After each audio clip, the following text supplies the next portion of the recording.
Hello everyone, welcome to yet another session of the daily news analysis by SRIRAM'S IAS, where we take up the important articles featuring in the Hindu newspaper and break them down for our understanding from the UPSC examination point of view. So let's start today's discussion by taking up the important articles featuring in the newspaper. Let's take up the first article for our discussion. The first article which appears in the newspaper reads, Gorbachev, Macroeconomics and Gandhi.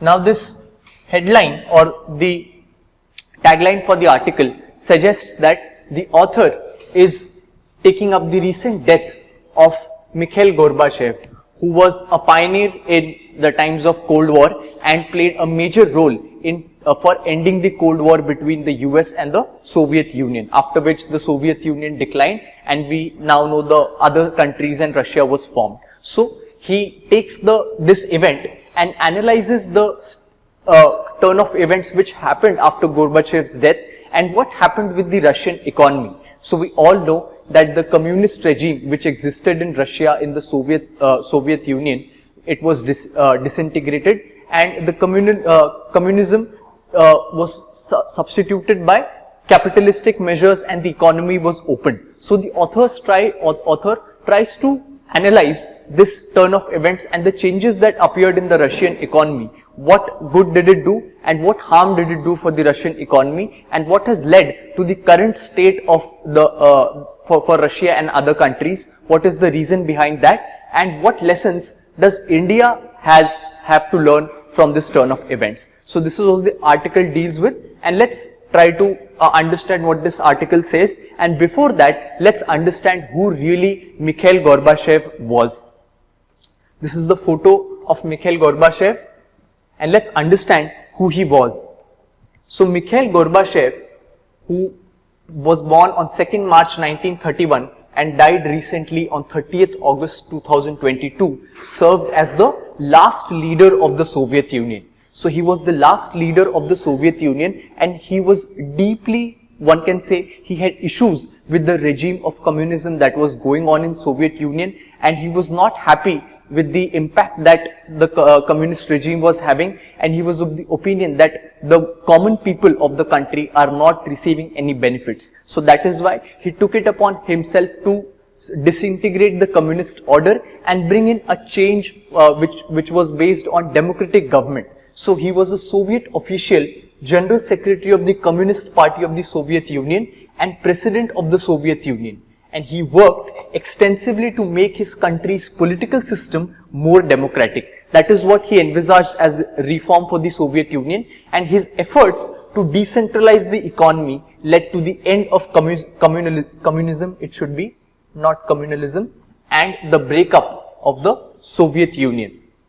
He was awarded the Nobel Peace Prize for Peace in 1990, partly because he ended the post-war dominion of the Soviets in the Eastern Europe. So therefore, Mikhail Gorbachev is credited with ending the Cold War between US and Soviet Union. So when he did this and he sort of embarked on a new journey for his country while criticizing communism and encouraging more democratic reforms, he pioneered major two reforms which become important from the examination point of view.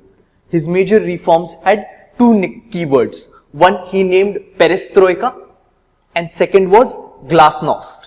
Now what does these terms mean? So by perestroika, when he gave the word for this reform, he meant that there should be restructuring of the economy, which indicated towards changing the nature of economy, which earlier, if it was the communist economy in Soviet Union, he was in favor of restructuring it to model more on the democratic lines, specifically of the communist economy and political system. So with the economy, even the polity should be on the basis of democratic principles by incorporating some features of a market economy into the Soviet Union. And it also resulted in the decentralization of financial decision making. All these factors, decentralization of financial decision making, incorporating market economy, these are principles taken from the democratic polity as well as the capitalist economy, which were not earlier a part of the Soviet Union polity and economy, which is what he wanted to introduce because he felt that these are the systems which are more beneficial for a country.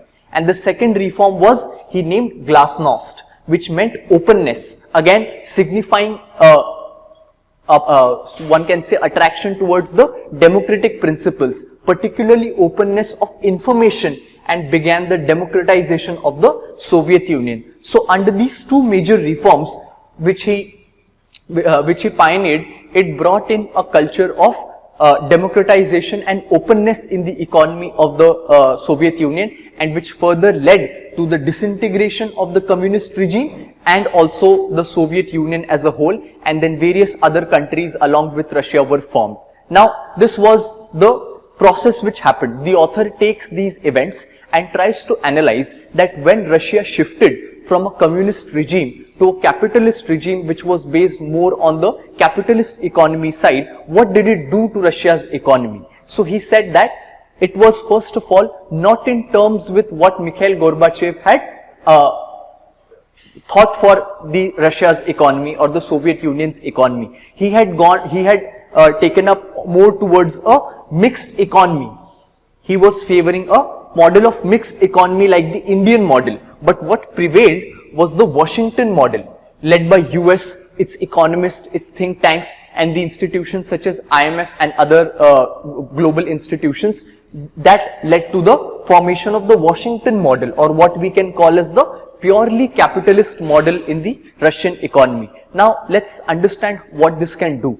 A model for a country that was being prevailed was a communist model, wherein the ownership of the industries and everything in the country was there with the hands of the state or the government. And suddenly now, with the disintegration of the Soviet Union, the economic model was changed to a hardcore capitalist model. This changed the dynamics of the country greatly, and the situation has now led to a stage where the situation has come a full circle, wherein what Mikhail Gorbachev tried to sort of, one can say, avoid, has again, circumstances of the same have surfaced again, where NATO is expanding, NATO is again coming into the lands of Europe, and Russia is threatened, which is why it attacked Ukraine, and therefore Ukraine has become the battleground of this conflict. So similar circumstances which existed at the time of the Cold War between US and Russia are surfacing again, and the author thinks that the reasons for this, major reasons, have to do with the kind of economic transformation that started to happen after the 1990 or the disintegration of the Soviet Union. Other things that the author feels that Russian adoption of the capitalism did was it led to a lot of deaths of Russians. What happened was that, like I said, when the sudden shift from Russian communism happened to capitalist economy, what happened was there was a lot of changes in the economy which led to a lot of joblessness, hopelessness created by the wholesale privatization of the economy, losing of the identity of the people, where suddenly they were identifying with a different ecosystem altogether, which is what during the years 1991 to 1994, life expectancy of the Russians fell from 64 years to 57 years, which was signified by 10 million Russians disappearing or dying due to various reasons such as suicide, homicide, heart attacks, alcohol consumption. All of these reasons became the reasons for death of 10 million Russians. So this signifies, the author says, that this amount of deaths in a country is either caused by war or pandemic, but this kind of massive deaths was caused by a simple change in the economic system which made lives of common people very tough, which is what resulted into this dismal scenario in Russia. So this is what the author feels, that sudden change from a communist regime to a overly capitalist regime, which was not the way Mikhail Gorbachev envisaged it, led to these problems with respect to Russia's economy. And therefore he highlights that there are certain demerits to capitalism which can be seen from Russia's journey. And what are they?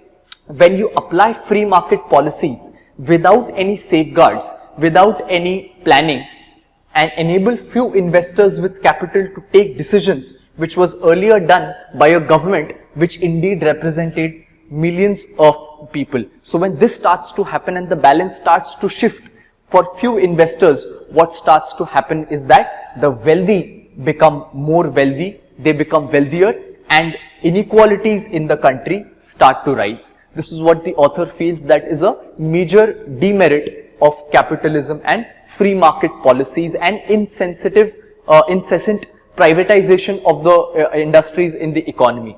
And then he also feels that the industrial activity from the 20th century is the major reason behind uncontrollable climate change, the effects of which we are increasingly seeing in the world right now in various parts of the world. So all of this he feels are the backlash that has occurred because of the policies of capitalism. This is what the author feels. Now, then he analyzes the situation which has happened with Russia and then brings us back to the position in India. Because is this the same thing which we are facing in India right now? India is also facing a wave of increased capitalism wherein the size of economy, increasing the size of economy is the major prerogative of the government right now, and also incentivizing investors and incentivizing corporates to create wealth is the priority right now. So India is also in a similar situation along with the increased privatization of the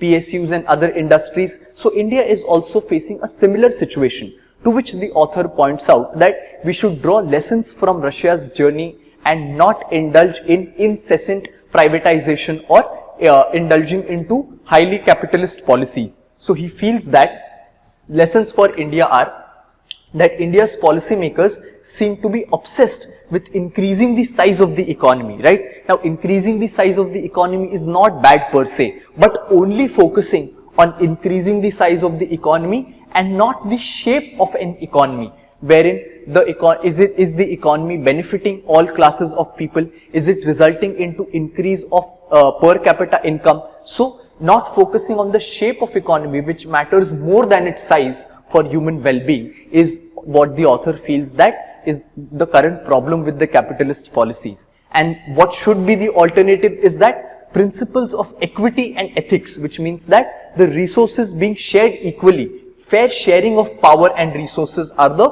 necessary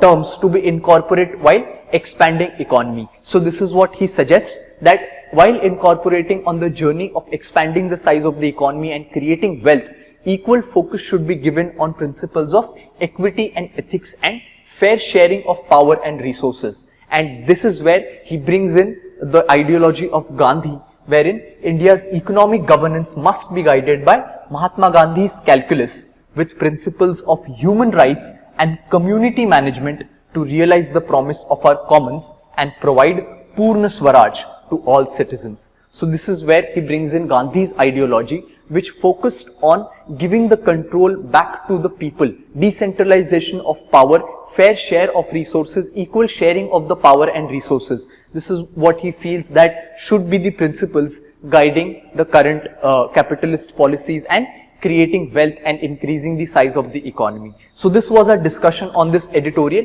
where the author connected the events of the death of Mikhail Gorbachev and the journey of Russia's economy and what lessons does it have for India right now. With this, we complete this article and let's move on to our next article for the day. The next article which appears in the newspaper reads, "Indebted to my teachers, says President." And in a similar article, "Innovation in Teaching," which says 46 teachers were awarded the National Teacher Awards. So on the occasion of National Teachers Day, which is celebrated on 5th September, the President awarded 46 teachers with the National Teacher Awards. These awards are presented for innovation in teaching. So teachers all around the country who indulged into innovative methods for teaching and making education possible for the most vulnerable sections of the society were given the awards of the National Teacher Awards. And on the same day, the Prime Minister also inaugurated a scheme, which is what becomes important for us from the examination point of view. He inaugurated a new scheme on Teachers' Day, which was known as the Pradhan Mantri Schools for Rising India, or the PM SHRI Schools, or the PM SHRI Yojana. This is a scheme under which around 14,500 schools will be revamped. So this is a scheme wherein certain amount of schools will be taken, around 15,000 schools, and the development and upgradation of these schools across India will happen under these schools, and they will become model schools which will encapsulate the full spirit of the national education policy which came out 2 years ago. So what is this scheme that we'll try to understand? What does this scheme try to say? So the PM SHRI schools, those schools which would be under this scheme, will have a modern, transformational and holistic method of imparting education. So this shortly means that there would be a scheme initiated to transform the nature of school education, and 15,000 schools will be taken and they would be prepared as model schools. And what would be the speciality of their teaching method? They would have a modern, transformational and holistic method of imparting education, wherein emphasis will be on a discovery oriented, learning centric way of teaching, which is what is the need of the hour for revamping Indian education system, which is majorly focused on rote learning and mugging up the facts. What needs to be emphasized is on a method of discovery oriented and learning centric way of teaching. So these schools would be focusing on that, and this scheme would be facilitating that. And focus will also be on modern infrastructure, including latest technology, smart classrooms, sports and more. So all of these things, wherein like we're seeing this digital board right now, these would be installed in the government schools. Infrastructure would be elevated, and sports facilities and other co-curricular activities facilities would also be provided to the students. And the PM SHRI schools will further benefit lakhs of students across India in the spirit of the national education policies. Obviously, if these schools are revamped, lakhs of students will be benefited, and owing to the pandemic and limited incomes, there has been a significant shift to government schools. Now, the enrollment in government schools has seen an increase because obviously of the dwindling incomes of the common people and due to the pandemic. That is why students are flocking into the government schools, which is why reforms in the government schools become all the more important, which is why the PM SHRI schemes becomes important in this context. And then findings of the 16th annual status of education report. This is the famous ACER report. This is a report carried out by an NGO known as Pratham. This NGO takes out the ACER report every year. So the 16th ACER report conducted in 7,299 schools across 25 states and union territories in 2021 show that in the age group of 6 to 14, enrollment in private schools decreased from 32.5% in 2018 to 24.4% in 2021. So this is the data by the report to support our earlier argument that why students are flocking from private schools to government schools, which is why the motive of reforming the government schools becomes all the more important, and which is where the implication of the PM SHRI Yojana becomes very important. And this is where we finish the discussion of this article over here. The scheme becomes important from the examination point of view, and with this, let's move on to our next article for the day. The next article which appears in the newspaper reads, "The difficult path to India-Pakistan peace." Now, why has this editorial occurred? This editorial has occurred in the wake of increasingly changing circumstances in the state of Pakistan.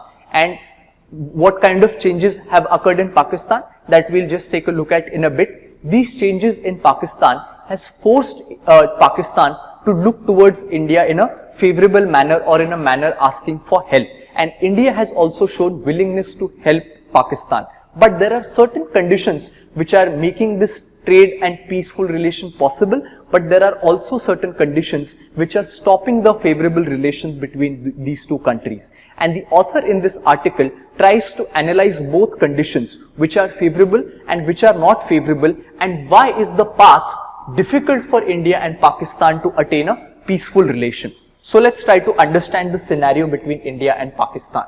Why is the path difficult? So what is happening in Pakistan?